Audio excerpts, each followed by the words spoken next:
Welcome to episode 176 of A Pint with Seaniebee. When we last left you, if you're an England fan tuning in, sorry for your troubles. You didn't win the Euros. I'm here with the Don as ever. Hello, the Don. Hello.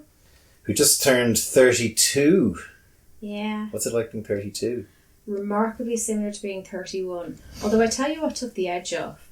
I don't really cry about the age thing. I did have a bit of a wobble about turning 30, but that was less about aging. It was kind of more about, oh shit, now I have to be grown up, I can't do this. And all the way through my 20s, people are going, aren't you great for your age? And now I'm going to be actually held to account. So that was more my panic about 30. 32 is grand. And what softened it for me was, obviously in recent weeks or the last month or so, being younger had its disadvantages because the vaccine is rolled out age-wise and certain privileges are afforded, understandably, to those who are fully vaxxed.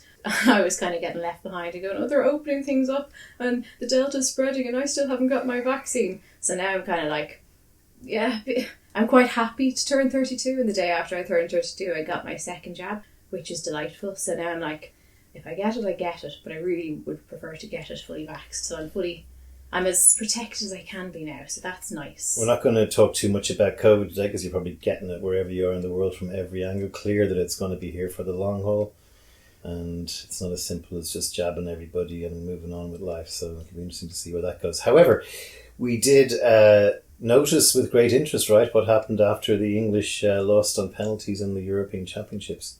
Yeah, the whole world noticed that, didn't they? So even though we were being really unfair to the small percentage of English fans who are racist and racially abused players, as soon as the particularly black players missed penalties, Twitter was a sight to behold.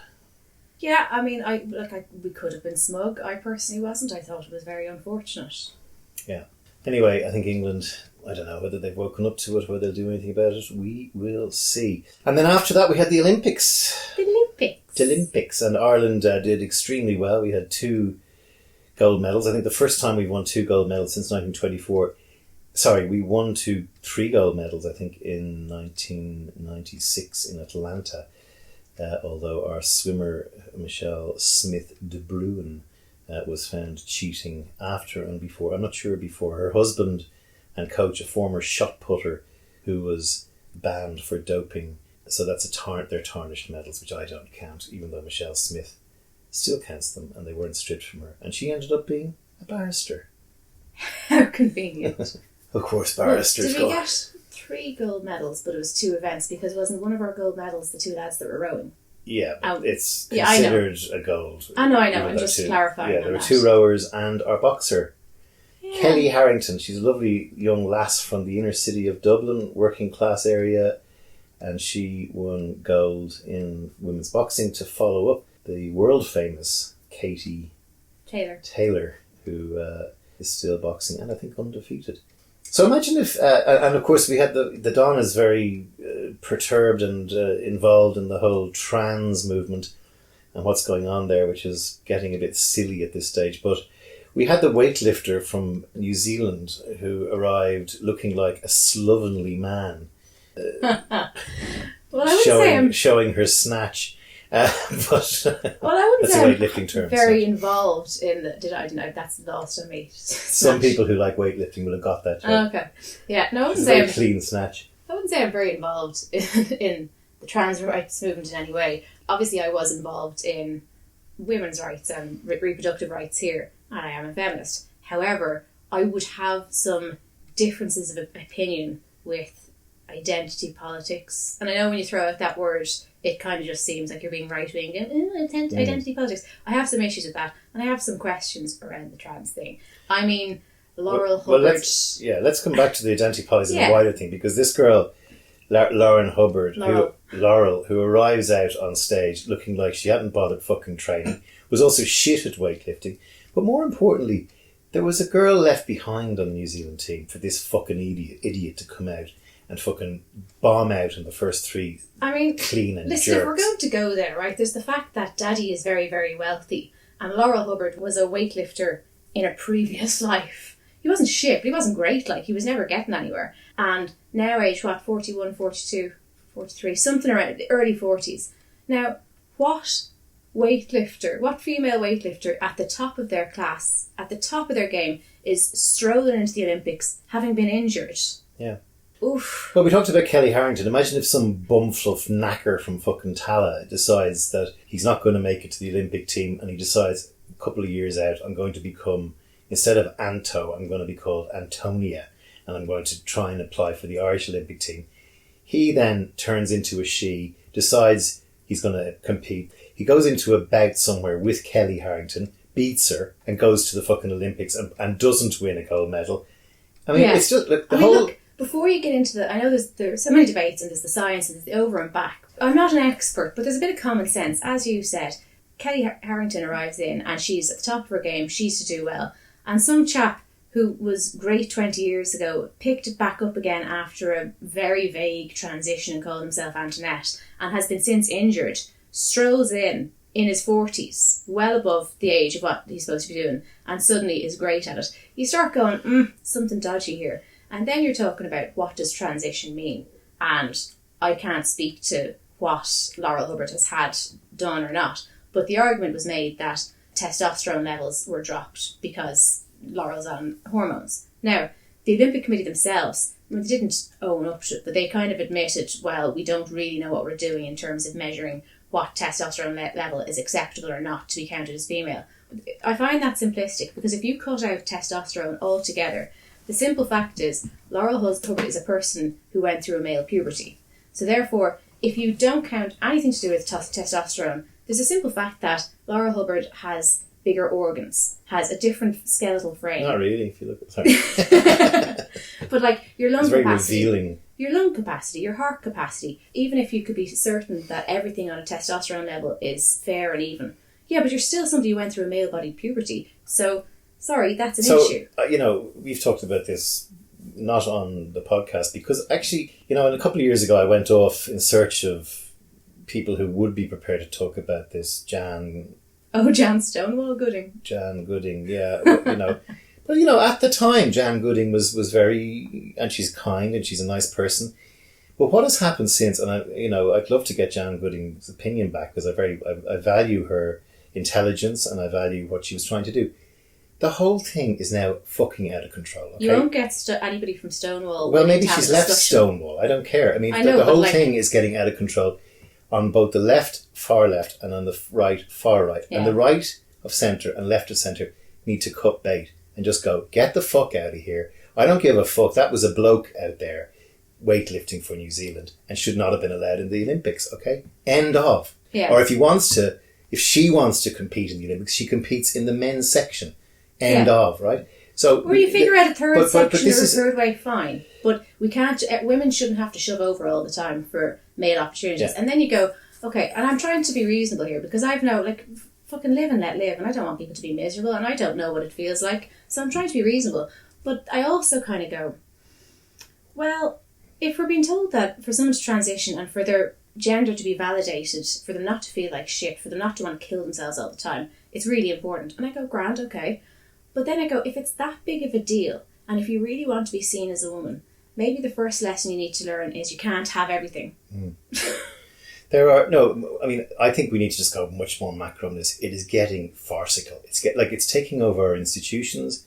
We're getting to a point where colleges, HR in workplaces, and they're listening to this insane minority of fuckwits who actually can't justify or rationalise in an argument except to say, you're shit, we're going to close you down and you're a problem. That's actually a tactic. The tactic is, if you notice, nobody can get anybody on for a debate, and the kind of line is, I shouldn't have to debate my existence, which is a clever line, but what that means is, I want the world to move around my ideology. Now, whether you're trans yourself or whether you're an activist, so I'm not having to go at trans people, I'm talking about the movement here.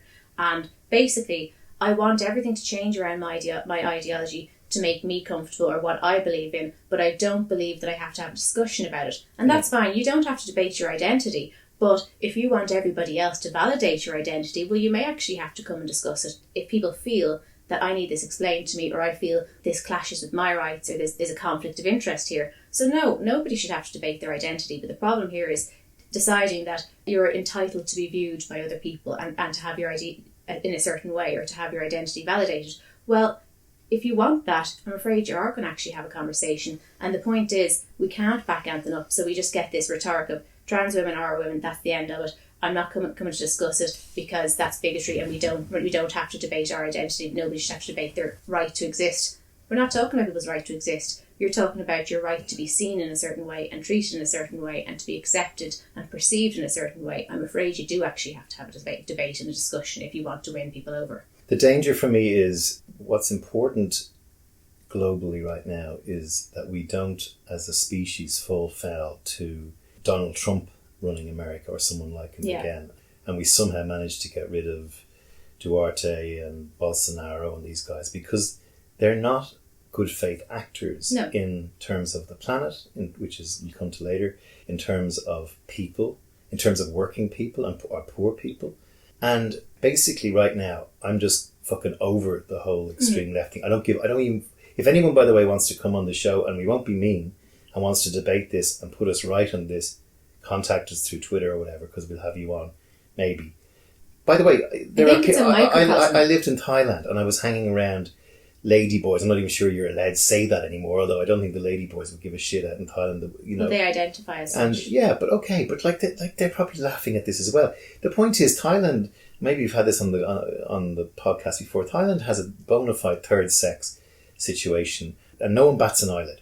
You know, you can go into a bank, you go up to a teller. Maybe it isn't a trans person, but certainly seems to be a trans person. Doesn't fucking matter. Yeah. There's a great documentary about a Thai boxer. I think she's a male to female. She was a Katoi who went and wanted to continue kickboxing, and her father disowned her in the village in Thailand, and she fought and won some belt presenting as a woman in a very violent male sport. And that's about 20 years old, that documentary. I'm not sure the name, but we'll put a link on the podcast. So there's no part of this is that, trans people are fucking idiots, right? They're not. And they're a thing. But it's getting out of fucking control. I think that the trans discussion is a microcosm of everything else that's going on. And it's kind of heated up a little bit at the moment. And it's one of the areas where I see a lot of the extreme far left shit. And it's a really great example of where no discussion.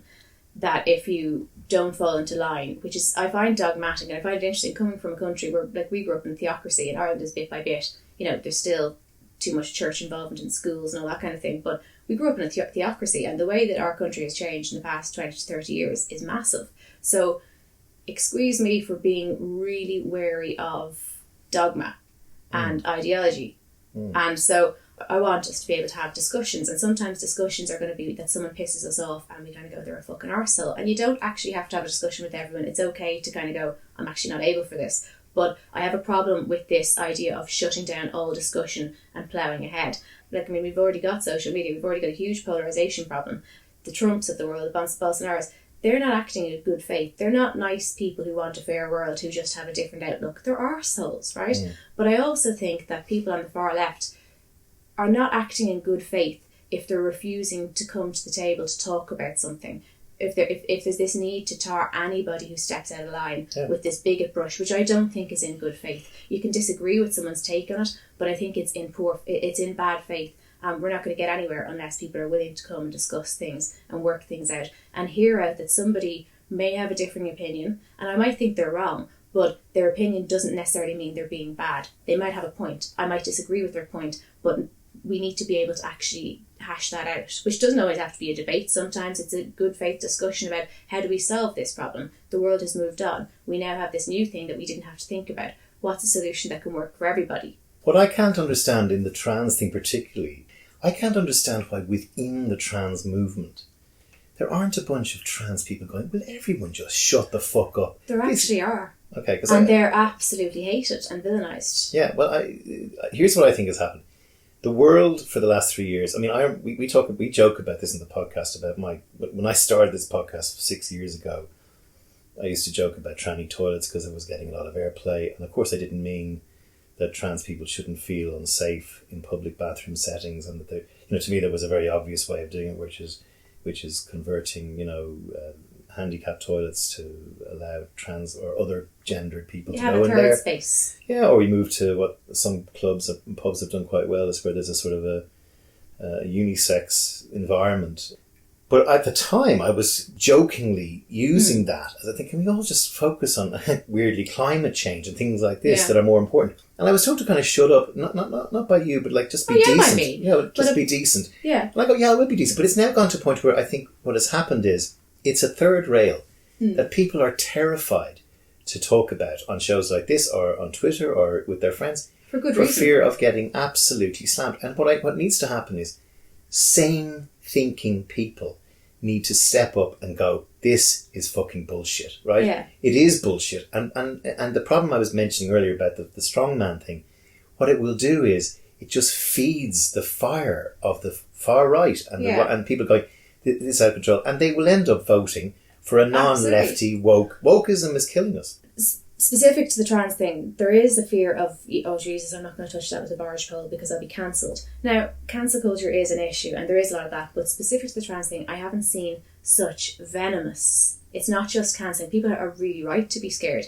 People are having police called to their house because they said something on Twitter which wouldn't have even been hate speech, just something that is, we didn't like that. That's considered bigoted now, because saying, whether it's fair or nice or not, but saying you don't believe trans women or women.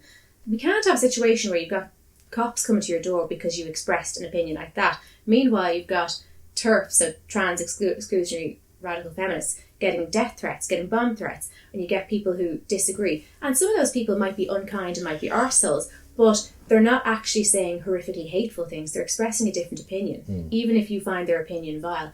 Like, people are afraid for their jobs, so it's not just that people are afraid to be criticised and people are going to be mean to me over it. People are genuinely terrified. And we have a problem there, because if you're afraid to say something because someone's going to call you a racist, a homophobe, a transphobe, a bigot, the only people who are going to be left to speak are people who are quite happy to be called that. So you've got nobody decent in the middle. The only people you're wiping out are people with good intentions. That's the problem. Anyway, it's not just in the trans world. And again, I'm a big supporter of trans people. I believe they should have their civil and human rights looked after. Yeah. They shouldn't be marginalised or slagged unless they look particularly stupid in a dress. That's a joke, by the way. But we do have a situation, and that's just a symptom of a wider malaise, which includes racism in America and elsewhere. It includes a lot of other communities. It's not that their voice is getting too strong, which is a good thing. It's the fact that what they're saying is absolutely retarded, if I can say that. Which I probably can't. Yeah, you can say that as well. Yeah, I'm using that. I'm doing that on purpose because retarded is actually a fucking word. I'm allowed to say retarded. No, but retarded is a word. Is a word that says something is retarded if it's not. I'm not talking about people who are retarded. I'm talking about the word in the English language, which is retarded. It means it's retrograde. Well, here's what's funny. I'm allowed to say retarded. Because you are retarded. Yeah, and somebody can give me shit and say, please don't use that slur. And I say, no, excuse me, I'm reclaiming it because I'm actually autistic. How ridiculous is that? I'm allowed to say it, you're not. Different if you were going around calling someone a retard or calling someone who actually had a learning disability a retard. But it's that kind of level of shit that I have an issue with. Anyway, the life continues apace. We have an end of the world situation, which, as The Onion said, in 2010, apparently climate change issue from 2006 still a problem. And weirdly this week, we ended up going, oh, no, it really is a problem now. And we're like, yeah. It's like, no, seriously. No, seriously, it is a problem. To quote Bo Burnham, they say the ocean's rising like I give a shit.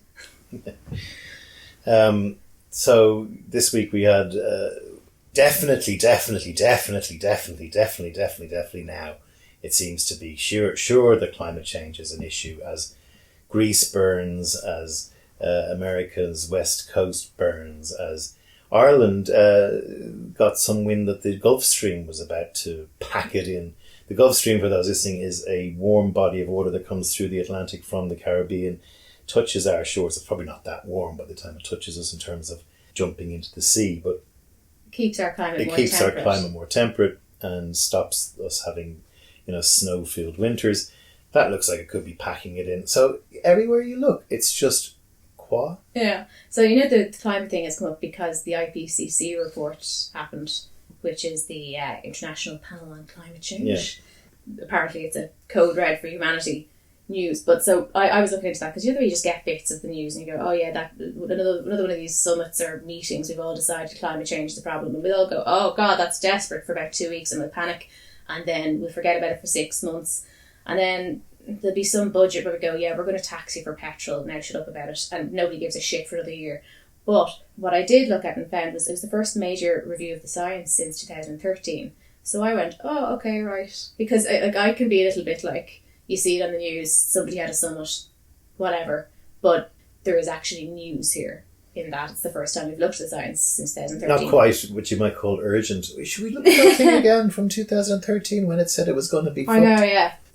The problem I have here is, and it's actually very pessimistic, because COVID has shown us how we're going to fail combating climate change, in my view. Yeah. If you look at the COVID vax deniers, if you look at the people out there in America particularly, only 50% of America is vaccinated as we speak today. 80% of Ireland is fully vaccinated. But the 50% that aren't, most of them are Republican Trump supporters that I can see, and they're still digging in on this.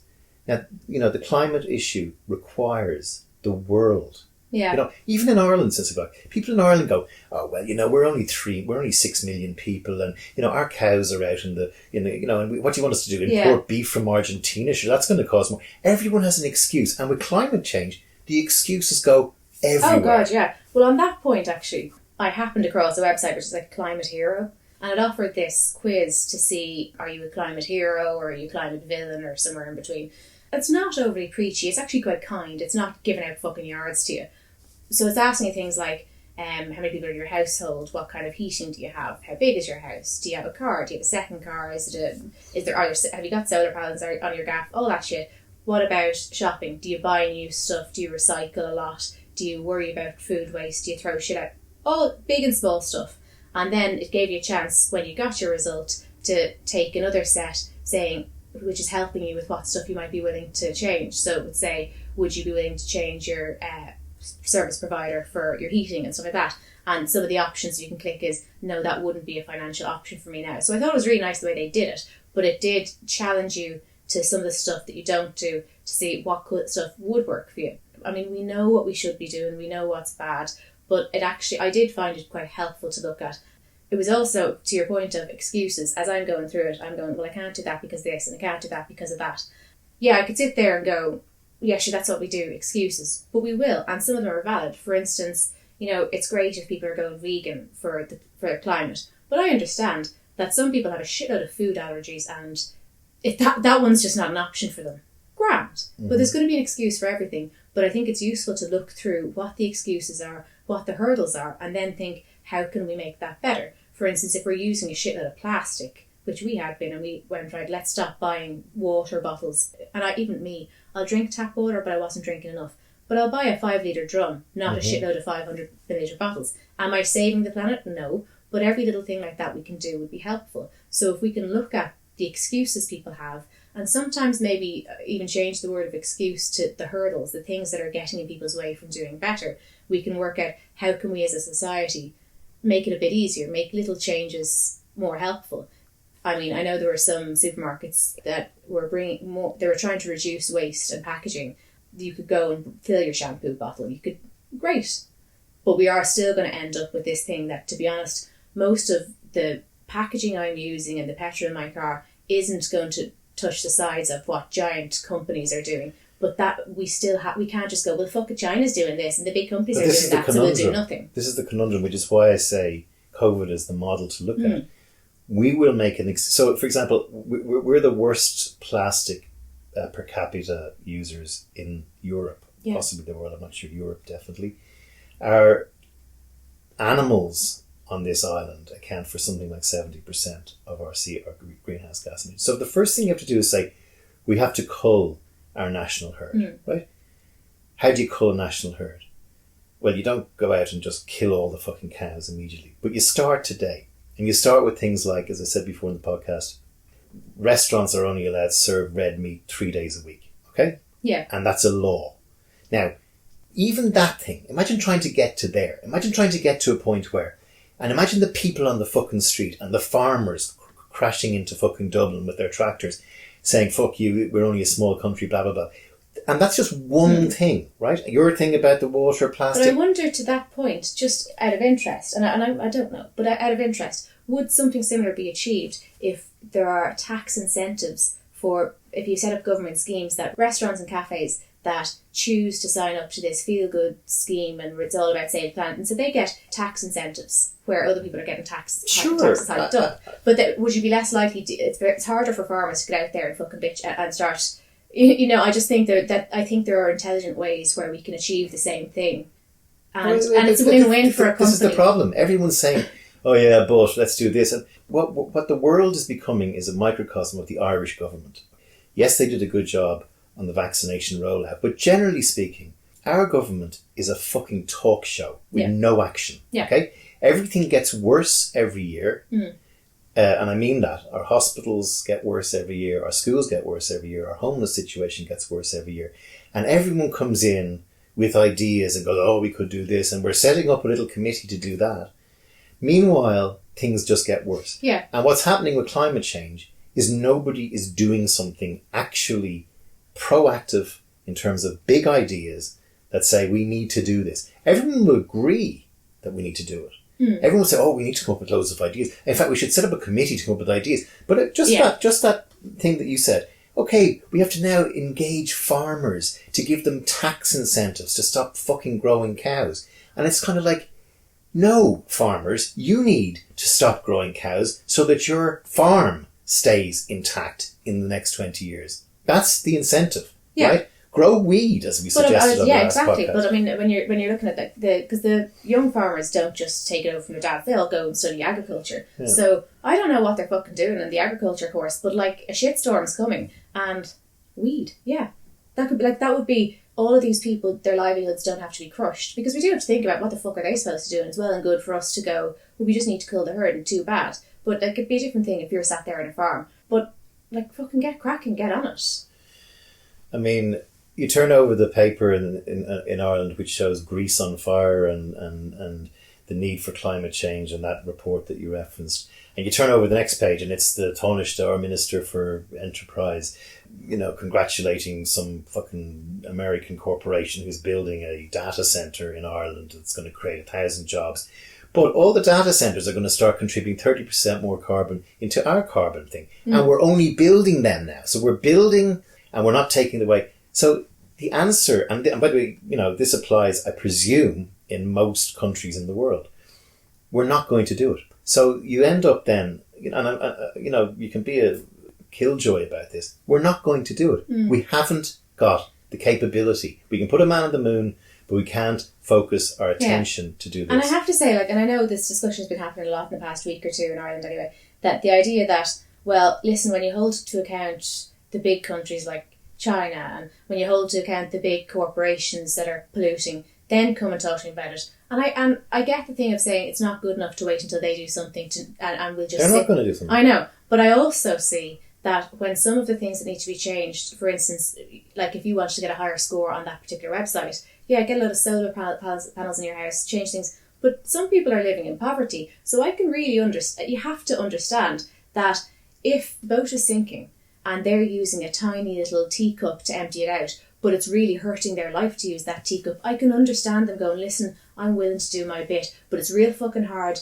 when it's costing me so much and it's causing me such hardship, and I realise I'm pissing against the wind here because the bigger people aren't doing something. So I do think it is important. Some people live in food poverty, some people live in fuel poverty. We're not all coming from the same position. Some choices to make a difference to climate change are incredibly expensive in some capacity for some people, which would be easy for them to be a hero, but when they watch and see it's not going to save the world, it's doing fuck all, and they're struggling enough as it is, you can understand people going, I just can't. I know, but that also why it's not going to happen. Fixing climate change is a multi-billion, trillion-dollar exercise on the planet. No human being accepted, really. Everyone needs to be part of it, from the poorest person to the richest person. And again, your point is well made. You could exchange poor people for farmers. You could exchange poor people for Africans. It's like or Chinese. We're not going to do this. We are absolutely 100%. I mean, the only from a marketing and advertising point of view, a 12-year-old Swedish girl had to fucking bring our attention that this was getting serious. And that was 5 years ago. She's nearly an adult now. But I mean, I think it's difficult enough when you're expecting... I think certain things are difficult because we don't want to upset this lobby, that lobby, this multinational. They won't like it. Taxing them or holding them to account they won't like. But like that, the ordinary Joe Soap isn't going to be out of pocket if he sees it's not worth it. I see that there's a difficulty there, but there's some simple shit. Like, one thing I noticed, because like I'm a mother with kids, and it's nearly back to school time, like uniforms. Yes, they can pass on the odd crested jumper. I can say comfortably, I've had kids in school for like 6 years now. A huge amount of waste, if you're talking about just fucking out textiles, like at least half of the waste is unnecessary, and it's because I had to buy some fucking uniform and you had to have enough spare ones, but you can't buy more of them in March, so you need to buy them when they're going in August. Half of them didn't get worn. They're changing the colour next year, you have to throw them out. So a shitload of, like, kids come with an awful lot of waste and it's terrible, but a shitload of that could be reduced by if the government kind of saying, and even school books, why the fuck after COVID? There's an awful lot of shite that it causes a huge amount of expense on parents and causes extra waste. Kids are wasteful enough. That kind of shit. Yeah, these are the issues that touch you. And there are issues probably that touch me as well. The point is, we need like 5,000 initiatives of that size. We need the education department to put in place a bunch of rules such as no uniforms, which, they never do that. No. Even if you did that, no uniforms, imagine the kind of kerfuffle there would be. And so you end up, and I genuinely mean that, in every industry. Like the advertising industry, every time you do a pitch, right, there's like daler boards and printouts of the absolute muck you're making for these clients. You fly them across to Atlanta for your presentation, and you do them in triplicate, and even the actual cost, and you lose the pitch. And all that stuff is landfill. When you go home and you're trying to be more conscious about waste, and you've been doing that all day, it's just all this fucking waste. And when something is inconvenient and expensive, where you're having to buy the brand you don't like, and it's more expensive to buy it this way, but you're really trying to like reduce your plastic consumption, if it's kind of irritating to you, but you feel like you're making a difference, you might be a good person to do it. But if you spent the whole day watching all this shitload of waste, it's not going to work. So if I'm kind of trying not to buy extra clothes, trying not to buy a load of shit the kids don't need, trying to go down to the local charity shop, see what I can, like, just reduce our fucking consumption. Grand, but I didn't get to buy that dress I wanted. It's inconvenient. And if I feel good that what I'm doing is actually helpful, great. But if I come home and I've got 3 sacks of fucking uniform shit that I had no choice but to do, I'm less inclined to bother my whole putting myself out. So I think it matters. And there's the people who say, sure, the dress is made anyway, I might as well buy it, right? And so, I know. That's a valid argument, because, what that's not tackling it at source. The dress has been made in China, and has been made with slave labour in a factory burning coal. And, almond milk, burns so much water. So everywhere you look, there's just profligacy and no one doing anything about it.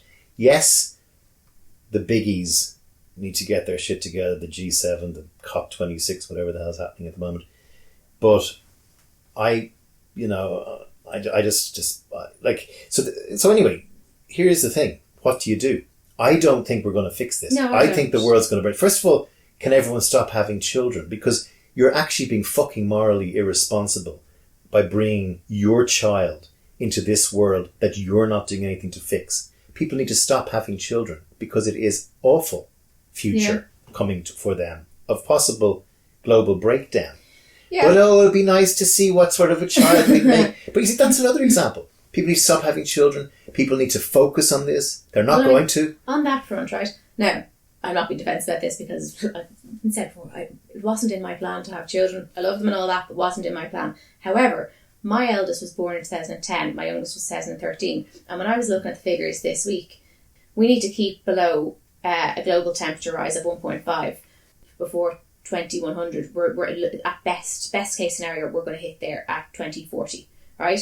But so when I'm looking at what's going to happen by 2100, by what's going to disappear, one of the things I copped was like the west coast of Ireland is going to be uninhabitable apparently by 2100. And you start seeing these numbers and I go, that means nothing. I'm not going to be alive then. But my eldest was born in 2010, so she should be 90 by 2100. So For grandkids. it's with it, but like I don't have grandkids, and we go, we should care about the future. But I have kids right now, so my children, all going well, should be alive when, according to this climate impact, all things going the way they're going. That's kind of scary shit. That's Armageddon shit. I won't be alive for that, but my children should be. So now it starts getting real close to home. But I mean, the best facts that came up for me were on, I don't know if they were Tonight Show or one of those evening programs. And I was like, oh, this sounds put the shits of me, but they're putting it clearly. I'm getting some facts where I'm going, fuck 2050, what age will I be? What age will the kids be? It was kind of to the point, and it was really gripping me. And I thought, I hope everyone's watching this. And then I realised, oh no, everyone's watching Love Island. And that's the reality. The problem we have, and it applies to COVID and applies to everything, is just this absolute greed and selfishness against which, and you and I are probably just as guilty as the next person about it, so I'm not being holier than thou here. We are a greedy, selfish people.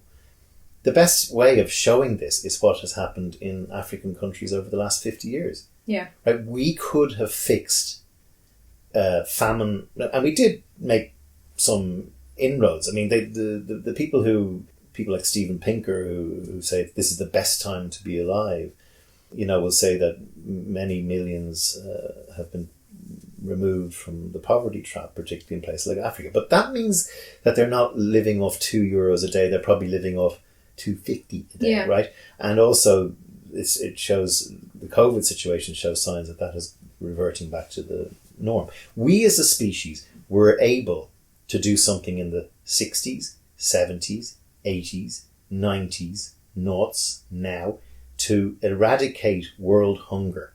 And we've tried, but we can't do that. And that's not actually a supply of food problem. No. That's a transport problem. That's a logistical problem of getting food from A to B into a child who's starving's mouth. We can't do that. We can figure things out when we want to.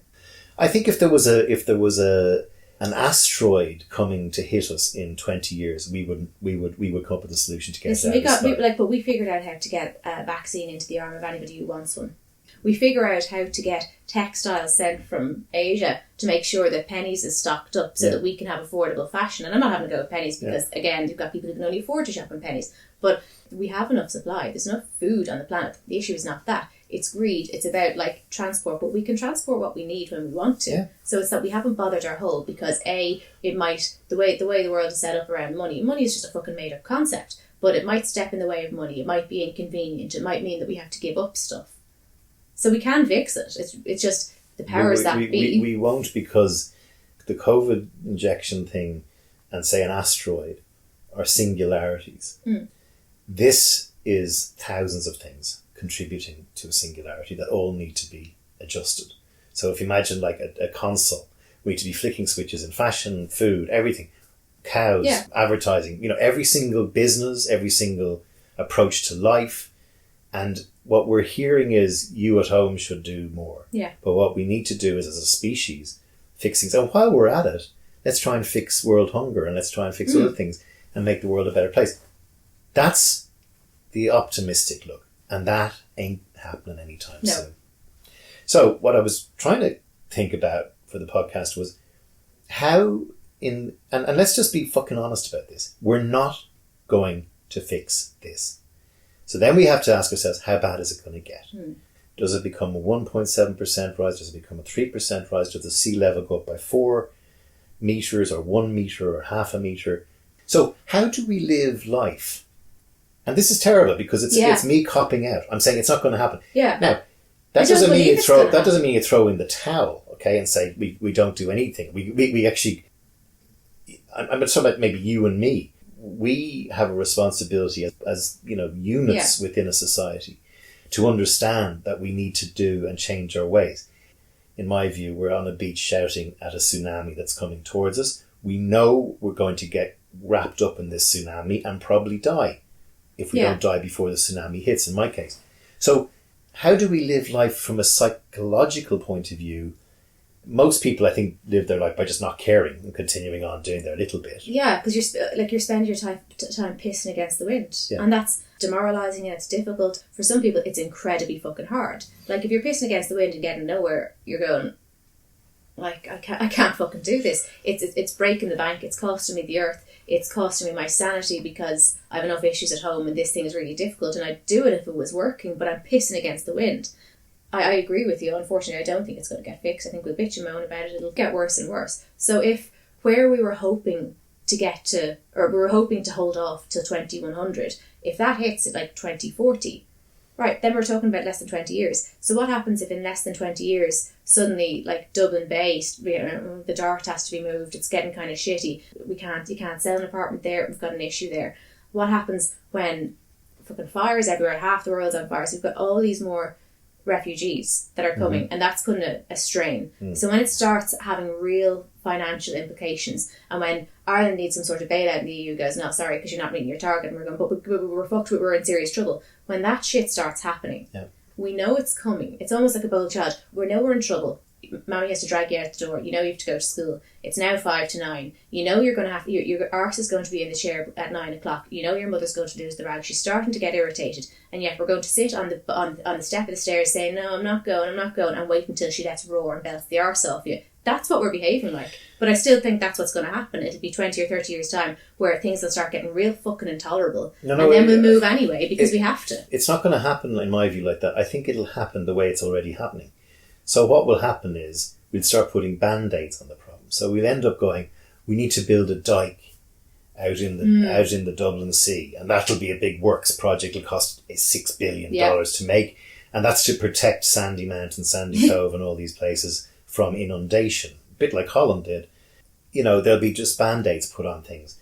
People in fire hazard zones will be forced to move out of fire hazard zones and stuff like this. Yeah. So the world will continue apace, but it'll get worse and worse. And yes, there will be times when people will be forced to leave the land in vast numbers, but especially in I poorer agree countries. with you. I think as it gets, we know it's coming. We know it's going to have serious implications whether you like it or not. And if you're not a tree hugger and you don't care about that shit, well, it's going to start getting Armageddon-like, so there's nothing you can do about it. We're going to wait until it gets really, really bad to do what we have to do anyway, because we have no choice, even if we don't care about the environment, but we'll have no choice when our gaff is getting flooded. But even at that stage, we'll build a dike, we'll do this. And I think, basically, even if you just look from an Irish point of view, I think the poorest people will be hit. The people with money will eventually do what they have to do because they've no choice, because the fire is coming at your face, so you've no choice but to pay for the fire extinguisher. But at that stage, it'll be so bad that the people who can't afford a fire extinguisher are fucked. And that's a positive. Best case scenario. Yeah. Because there'll be, the Sunday supplement will be going, climate change, silver lining for Ireland's burgeoning wine industry. There'll be like, we've tasted Connemara wine and Leitrim wine and stuff. And there'll be like a 2-page spread for this new type of skincare now that we have the same climate as Newfoundland. Yeah. And so that's a best case scenario. I.e. the world puts band-aids on, people move, Pakistan doesn't exist anymore and goes back into India because it's inundated or whatever. And there's wars and there's all that shit and the world goes on. The worst case scenario, though, is Mad Max. The worst case scenario is, as someone said on a podcast recently, imagine if COVID was 50% mortal, right? So 50% mortality rate. 1 in 2 people die from it when you catch it. Well, if that happened, no one's going to go and empty the bins. No one's going to fucking go and stock the shelves or run the stores. And within a matter of months and weeks, the society collapses. I mean, that's when you do need to stockpile toilet paper. Yeah. And board yourself up. There is a tipping point. Yeah, and it can happen really quickly. In the same way that the climate people are saying this can come crumbling down. But put it this way, right? If we were to learn in the morning that if we don't do X, Y, or Z, COVID is going to kill 50% of the world population. If that 50% happens to be in Africa or like Pakistan or some place that doesn't affect us, we'll do fuck all about it. If that 50% happens to be in the bedroom next to ours, yeah, we will. If that 50% happens to be in the suburb next to ours, and we won't really want to do anything until someone points out, actually, they're the ones that empty the bins, and they're the ones that go and are going to mind you on the trolley. We go, fuck, that affects us. But if it's Africa, it's grand. If it's some other country, it's grand. And that's like literally, that's what history has taught us. Unless it's going to touch us, we are quite happy to sacrifice the other half. So it's a bit depressing, and I've been working my head through this for the last year or so, and I'm just kind of going again, just maybe to finish on what is the best way to live. I mean, I think the best way to live is to not give up, and to each individual voice needs to try their best, even though it's not going to, happen. I mean, do we have any like, how do you live? I mean, I'm 53 and I've got how many summers left? 25 now, or whatever I have left. I'm not going to be around for it, okay? Yeah. Now, that doesn't mean I shouldn't do my bit to, it doesn't mean I should buy a fucking Maserati. It comes down to the same point of, like, why bother voting? If there's, like, 5 million people, my vote doesn't count. Okay, but my vote does count because, it could be down to one vote, probably won't. My vote counts because if I show up at the polling station, they know that women aged between 30 and 35 in my area, in my demographic, in my socioeconomic background, vote. Therefore, they then think they work for me. And when I think of climate change, when I wake up in the morning, what the fuck can I do? I don't do enough. There are choices that I make where I go, I could do that, but to be honest, it's going to cost me more than it's going to have a benefit, and I can't do that. Grant. But on an individual basis, then I go, I can't actually change the world, but I can only change my own behaviour. Okay, well, I've got 2 kids. Even if I'm not as good as I'd like to be with the example I show them, well, I can sure as shit at least talk about it, at least acknowledge that's not right what I'm doing. Or do they talk to you about that in school? Have you got a teacher that's running a climate? You should listen to her because actually, and what's she saying? Like, even things like that. Acknowledging my own faults, acknowledging what I can't do, but at least encouraging. Does that fix everything? No, but it's what can I do when I wake up in the morning? It's the difference between being hopeless or not. It's the difference between trying to help or not. Teaching them in my own stupid little ways, let's recycle that, let's not buy that because it's a load of waste. I know it's pissing against the wind, but I am actually influencing my 2 children, and hopefully my 2 children might influence a friend or 2 of theirs, or maybe they'll show up at the fucking school club, and maybe those people will bother their whole to vote, and maybe they'll push for it. But that's all I can do. The other depressing thing about this is government. Normally on something like this, like, you can go, the housing crisis is too fucked, let's all vote Sinn Féin, let's give them a turn at it, right? Governments can't fix this, I don't think. It needs a planet-wide, species-wide. And weirdly, coming back to strongman, if I had to pick a country that would fix this and blow it up and put it all around the world, it'd be Singapore. Singapore would fix this, okay? Singapore is a benign fascist state run by autocrats that are not, I don't think they're that nefarious. Yeah. But Singapore would fix the world if it was allowed and it was in charge. And they would do it fucking quickly, okay? But if this was a Singapore problem, they'd have it fucking sorted. Australia, and by the way, Australia's and New Zealand up there, forget it. Yeah. America, forget it. Ireland, forget it. Yeah. So maybe some of the Scandi countries, I don't know. But like, we literally have no template that says we have a mass emergency here. We need 1,000 new ideas to be implemented within 12 months across 25 or 30 different industries. Look, we have the Paris Climate Accord. Is that fucking good enough? No, of course not. But it's what we have. It's what we have. When Donald Trump took off that, at least the first thing Biden did was say, we're signing back up to that. Is it enough? No. It's what we have so far, though. More of it. Anyway, climate change. Here's what we do. Guess what's 27 years old this week? My nihilism? The Day Today. Ah!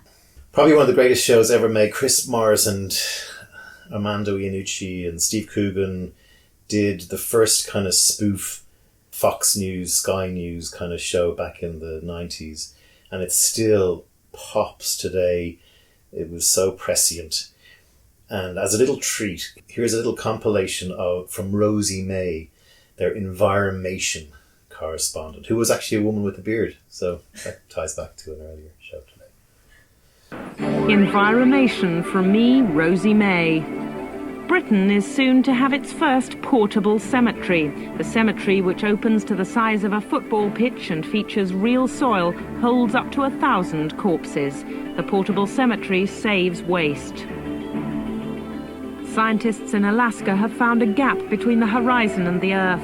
The gap, which is 9 miles across, is believed to have been caused by recent storms which tore the horizon from its moorings. A team of civil engineers has now set off to lash the horizon back down with steel. I'm Rosie May, and this is my planet. Environmation from me, Rosie May. A revolution in household heating is sweeping across America. Frozen fire. Normal fire is solidified in special cold furnaces and packaged for home freezer storage. It can then be defrosted at a later date and poured onto logs. Frozen fire saves heat. The echo from the nuclear bomb which destroyed Hiroshima is set to devastate the city again. Half of the original blast has ricocheted off Jupiter and will strike Japan in 2041. It's not yet known whether the city will be evacuated. I'm Rosie May. Tread not on the forest leaves, for you tread on my face.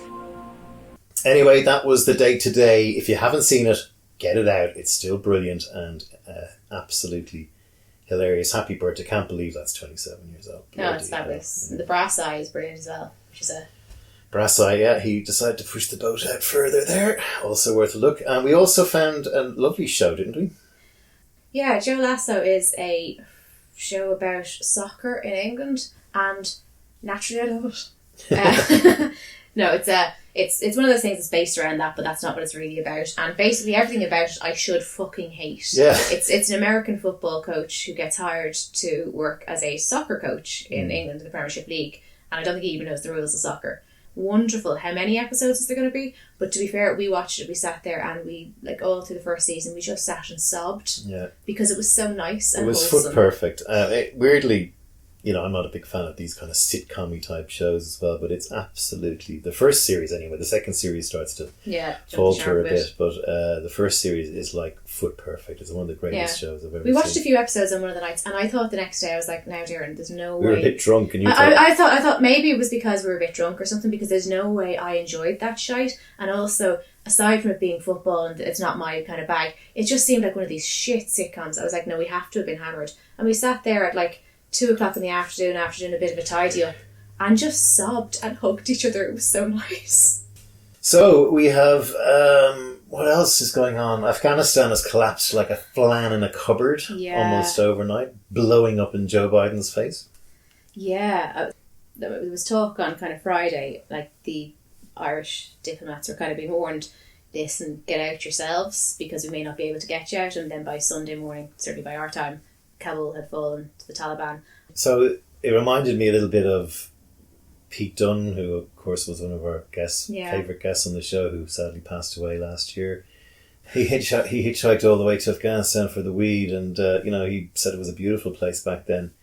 The Afghan army, who America has spent trillions of dollars funding, training, dropped their weapons and ran away basically in the face of the Taliban last week.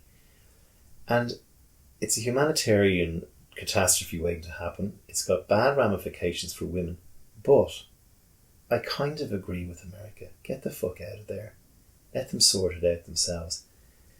We have a generation gap. When I was there, the Russians were in there getting their arses kicked.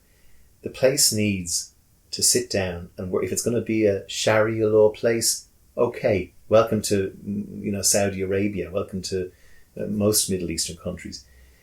And the country needs to get on its own 2 feet and sort its own fucking problems out. And I know that sounds very fucking uncaring, but what I was thinking, like up until yesterday, I was kind of grasping it and going, right, okay, I mean, the whole world goes, if America could stop shoving their fucking oar in the Middle East, and not just the Middle East, I mean, you've got South America, but America just shoves their oar in everywhere, brings democracy wherever there might be heroin or oil. And then it's like, you can see Americans on Twitter going, well, like, you complain when we get involved and you complain when we drop it. Of course, the thing is, you've gone and interfered, you made it fucking worse, and now you're just fucking off and leaving it in a state. It's imperialism, right? And we come from a post-colonial country. And so what happens in every country is the imperial power eventually decides they're not arsed anymore, or there's a revolution. And they leave a civil war. But then they leave it in shite. And then when the civil war is over, what happened here, and what happens everywhere, is fucking religion takes over. So we had a theocratic state for nearly 100 years, and we're only just trying to fucking clean that up now, but that's what happens. And I saw somebody had put up a thread on Facebook, somebody I didn't know very well, but an awful lot of quite educated, very activist people were involved. So I was looking to see people's take on it. And somebody had made that point and said, look, yeah, we are where we are. And I mean, the Taliban are basically fucking I mean, they were literally just put together from bodies of people that the Americans helped when it was convenient to them, and then when they had the Cold War. But then when it wasn't convenient to them anymore, it was like, well, here we are. But I mean, we can't jump in our time machine and move backwards. So what happens? I mean, it's easy to point the finger at the US and the UK, but I mean, there are an awful lot of countries involved there, and I do think that whatever was going to happen was going to happen. But the nature of how it would happen, what a shit show, the bureaucratic getting people out of there safely, that was a fucking disgrace. That was a shit show, and it should not have been so bad. That we can complain about, but eventually they do have to get out of there, and it's going to be a shit show because that's what happens when imperial power leaves. There's going to have to be a storming and forming, and so I don't really know what the correct answer is. I think radical Islam needs to be sorted out, but it needs to be sorted out by Muslims because they're the people who are most affected by it, not us. It's not a terrorism thing. It's a kind of a chopping the hands off people and beheading people and getting women to subjugate themselves is the issue, and that needs to be sorted out by Islam. And God knows there's enough Islamic countries in the world, some of whom will do it very much in keeping with what I suppose our interpretation of the Quran would be, but but I suppose like that it comes back to that an imperial power trying to enforce Western ideas never does well, and what it actually does is it creates pushback. And it makes things more radical, and all we have to do is look at our own situation, that an imperial power made everybody much more Catholic, because to be much more Catholic is to be anti-British, to be anti-British imperialism, and that's a problem. You don't want to just go, right, drop it, leave them sort themselves. I think we have to, that doesn't mean that the international community can't introduce sanctions for certain things. It doesn't mean ignore them, fuck them, leave them to themselves. It's very upsetting, and I'm like, I sit there and go, like, I have a daughter that's nearly 11. If I was in Afghanistan, I'd be fucking terrified. I don't think she's too young to be taken off. They're taking unmarried women 14 and above. I don't think she's too young to be taken off. No. I'd be fucking terrified. My son could be radicalised. I would be absolutely terrified. But I do think it comes down to that it's going to be more and more radical the more they're pushing back against imperial power. So it does have to be them sorting it out for themselves. I don't know what the answer is as an international community as to how much we should do or what we should do. I certainly don't think we should just say fuck it. And again, back to the start of the show, you're not allowed to say boo against Islam by the far left either, because that's bigotry. But, there's some issues that need to be discussed. And then, what in the name of Jesus has Haiti done to deserve the shit that it keeps getting smacked with? Oh, yeah. Poorest country in the Western Hemisphere, another earthquake. As we write, over 2,000 people killed. I went there. Yeah, you spent time in Haiti. I went to Haiti in, I think, 2008, before the big earthquake. And we were doing some NGO kind of work there with some Hollywood stars. I was there with Josh Brolin and his then wife, Diane Lane, who was absolutely lovely. And I had spent 6 or 7 years in Asia. I'd been to very poor parts of India, Vietnam, and China, of course, where I lived for a year. But in those countries, you felt that there was someone in charge who was trying to do right by the people, even though it wasn't working very well, even in China. And when I got to Haiti, it was the one country I saw, the way I described it was, it's like the government are on one side and all of the people are on the other side of a stream of effluent running down the main street, and the occasional dead baby is floating by. Not that I saw that, but it's a stream of effluent, and the people are going, what are you doing about this? And the government are going, about what? And it was just a place where I found so little hope. I found really nice people, but you just felt this country was, because it's on an island, Hispaniola, and the other half of the island is the Dominican Republic. When you fly over it, and Haiti used to be owned by the French, they stripped all of the forest in the Haiti side of the island for their mahogany tables. This is going back 300 years, resulting in desertification, whatever the word is, of Haiti. And back in the 50s, Haiti was where Richard Burton and Elizabeth Taylor went on their honeymoon to Jacmel, where I visited, and there was this hotel that was like it was like, you know, it was like one of those hotels from I Am Legend. It was the you know, grass was overtaking the swimming pool. Because you've told me about this, but I don't know much about Haiti. But recently, we had been watching the Chianti Bourdain, and he had an episode in Haiti. So you were able to kind of, I had a visual in front of me, you were able to talk to me, and they were showing the hotel that was now just a shambles. But that was where Richard Burton had been. That's where all the stars were. They were showing it in its heyday, and then it was just a shit show. So it made put it in context for me, because you talk about it, but it could be anywhere, and I didn't really. But it was kind of weird when you were telling me that. Yeah, it will stay with me forever. I mean, I worked with Tony Piggott, an ex-guest, of course, who did Brand Aid, and we were trying to get, you know, some of the artisanal, because they have lovely art and a big voodoo culture, and it's very interesting. We're trying to get these local artisans, onto the internet so they could sell their wares internationally, which was another can of worms and really difficult to accomplish in red tape, etc. But Godspeed Haiti. Nothing happens to Dominican Republic. Dominican Republic has got big investments and big cruise ships landing, and Haiti is just very sad. Anyway, what a very upbeat podcast we had cheerful today. As always. Was there anything else we should talk about? I'm sitting here grasping because I feel like we should talk about something cheerful and funny and great crack. Anyway, sorry it wasn't the usual bunch of laughs this week. The world is, as they said in The Shadow of a Gunman, a state de chassis. Yeah. What I would say is, if you're heartbroken about all the women and girls in Afghanistan, and there will be people who are heartbroken about it purely because it's those Muslims again, and they're kind of in bad faith thinking it's awful that little girls be put in burqas, isn't it dreadful? Yeah, it is dreadful, so wear your fucking mask and stop whinging. Anyway, I don't know what we try and achieve with this. It's a little miscellany of what's going on in the world, and we'll try and make next month's a little bit happier, but we will leave you with a smile, which is another excerpt from the wonderful The Day Today, one of my favourite characters, Peter O'Hanrahan. And these are two excerpts of him. You've lost the news, Peter. Now remember, it's not the end of the world. Yet. Bye. Bye. A week of foul-tempered debate in Europe ended this afternoon as finance ministers agreed new quota rates for trade with the United States. In Brussels is our economics correspondent, Peter O'Hanrahan. Peter, what is the new rate? It's 30%, Chris. Agreement was a long time coming, but in the end the decision was unanimous. What was the Germans' reaction? Because they've been holding out for 40%, haven't they? That's right. When I spoke to Finance Minister Reinhardt earlier today, he said he didn't like the deal, but he had to go along with it. Really? You spoke to him yourself? You managed to pin him down? He's a pretty tricky man, isn't he? That's right. Where did you get hold of him? He was in the hotel. And you conducted a conversation with him about the quota rates? That's right. He said he didn't like it, but he had to go along with it. What language did you conduct this conversation in, Peter? German. You spoke to him about the technicalities of the deal in German? Yes. So what's the German for 30%? 30%. 30%. Yes. And what about that quote you attributed to him? I don't like it, but I'll have to go along with it. That's what he said. How did he say it? I don't like it, but I'll have to go along with it. In German. How did he say it? Ich nichten lichten.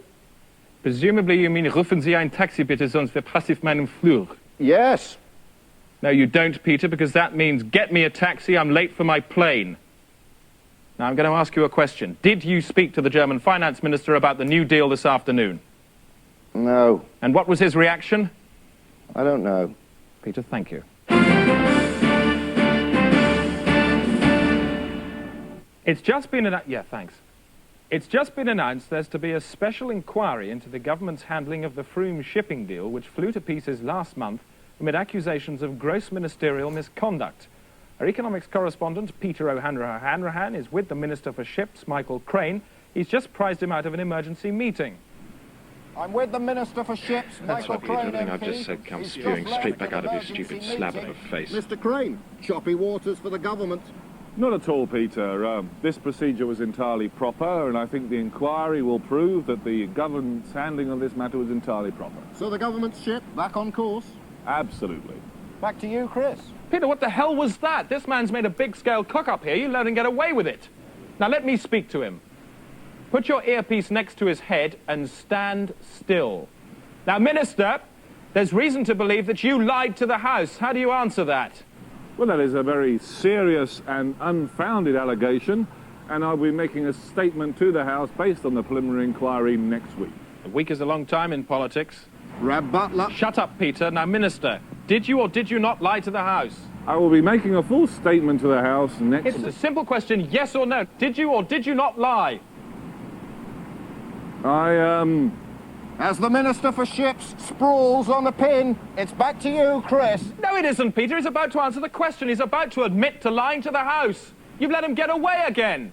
Where's he gone? Over there. Well, get him back. He's in a cab. Peter, you've lost the news. What are you going to say? Sorry. Look like you mean it. Look down at the ground and say sorry. I'm sorry. Peter, next time you cross the road, don't bother looking. Sorry. The Day Today, because fact into doubt won't go. The American car company General Motors have today announced a cut in their workforce at their plant in Detroit. Our economics correspondent, Peter O'Hanrahan, is there at the moment. Peter, what's going on? Chris, it's a mass redundancy measure. It's the biggest layoff in American industrial history. 35,000 jobs in one fell swoop. Gone. 35,000? Yes. Peter, there's only 25,000 people at the plant. That's right, Chris. Mass redundancy on an unprecedented scale. Well, would you mind telling me how the plant can function on minus 10,000 workers? I don't know, Chris. You tell me. I'll tell you what, Peter. You mean 3,500 workers have been sacked? No. 35,000. It's all here. Let me see what you've got down there. It's 3,500. You're Peter, right. I made a mistake. want to see it. I don't want to hear anything more out of your mouth. I don't believe it. Now show me your notes. No. Yes. It's 3,500. Show me. I don't believe what you're saying. I just want to see the numbers. Now hold them up. Hold them up and keep them up. And rotate them 180 degrees in my favor. Do it. Peter, what's that? I don't have a monitor, Chris. I can't see what you're doing. You know what I'm talking about. It's just above your right eye. Yes. A cobweb? And how's a cobweb going to dig you out of your numerical mess? I don't know. Peter, you're lying in a news grave. Do you know what's written on your headstone? News? Peter, thank you. Peter O'Hanrahan, live in Detroit. The Day Today, bagpiping fact into news.